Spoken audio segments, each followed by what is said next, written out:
Hello, graduates, family, and friends. I am here before you as a student living at Decolonized Commons. It is a set of tents that live on the Arapahoe campus green. It's comprised of a group of students and community members that have become family to me. I am speaking to you today because I believe decolonization is a process of changing the way we view the world. To do this, we must recognize that colonization has left behind germs of rot, which we must clinically detect and remove from our land and minds. Only then can we remove the veil from a culture that sees people as other or less than. And only then can we consciously choose if this culture ought to perpetuate or be dismantled. As we do at Naropa, I invite you to be aware of any emotions as they arise. I invite you to be curious about them and to stay with them as best you can. I invite you to demonstrate your solidarity by standing with me or raising your hands and twinkling your fingers as we do at Decolonized Commons to break out of the mold of sitting, of complacency, of idleness, and to show your commitment to ending systemic racism.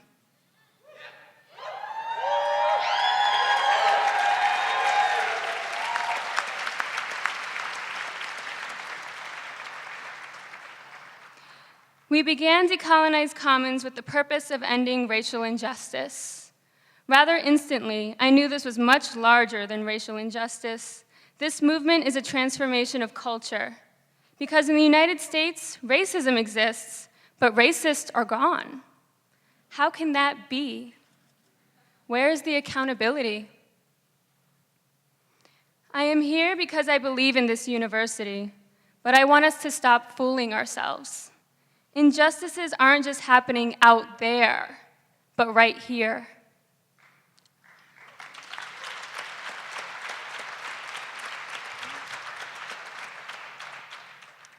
Our fate is intertwined. This is our problem. A few days ago, I wrote a poem about my experiences as a woman of color speaking out about institutional racism. As I read, I invite you again to notice your emotions. I'm inviting you to stay, to feel your heart and let it break open. I invite you to see me as your friend, your daughter, your sister, your granddaughter. Once again, join us, if you haven't already, by standing or twinkling your fingers if you feel moved, if you relate, in solidarity, and if you are committed to working towards ending racism, ableism, classism, ageism, sexism, and other violent forms of oppression.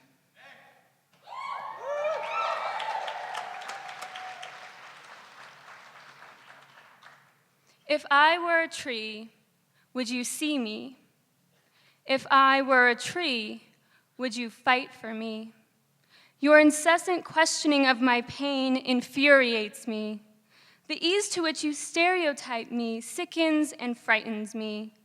Would you validate my pain more easily if I were a tree? Would my contribution to society be more clear for you if I were a tree? Calculating the efficacy with which I convert CO2 to oxygen, would my purpose on this planet have a categorical box that clearly illustrated the pros and cons of my existence? Cleaning air, check. Providing habitat, check. Ancestors provide fossil fuels, check. Paper, pencils, timber, check. Is it easier for you to talk for a tree, where you can dictate its needs and how to meet them? Is it easier because they speak no known human language? Is it easier because you'll always be praised for your contributions? Is it easier because they cannot reply? Is it easier because they cannot question you or name your ignorance? Is it easier because you see that your fate is intertwined with theirs? Why is it easier to see a tree? Why are you so clearly pro-environmentalism, yet anti-human? Is my brown skin not like that? of the bark of a tree? My core and limbs like a trunk and its branches? Is my hair not like that of leaves that dance as the wind blows? Is your fate not intertwined with mine? Do you not smile when I smile? Or feel my pain as you see my tears? You see, I'm not so different than you, with my 2 eyes, my 1 nose, my 10 fingers and 10 toes. Yet I scream in pain, the pain of not being acknowledged as a woman of color, the pain of having my brothers and sisters incarcerated and murdered, the pain of witnessing people not care. This pain lives within my body. It breaks my heart in moments throughout the day, tearing me apart and sewing me together. I scream, this is not my home. This land is not my land. This land was of the Arapaho. This land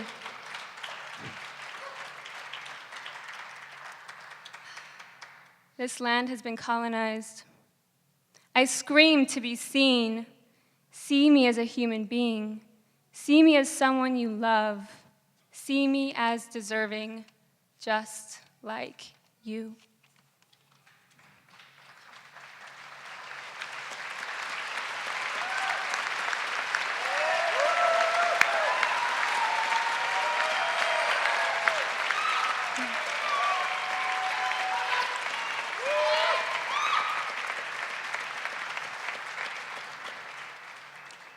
Yet you still choose to not see me.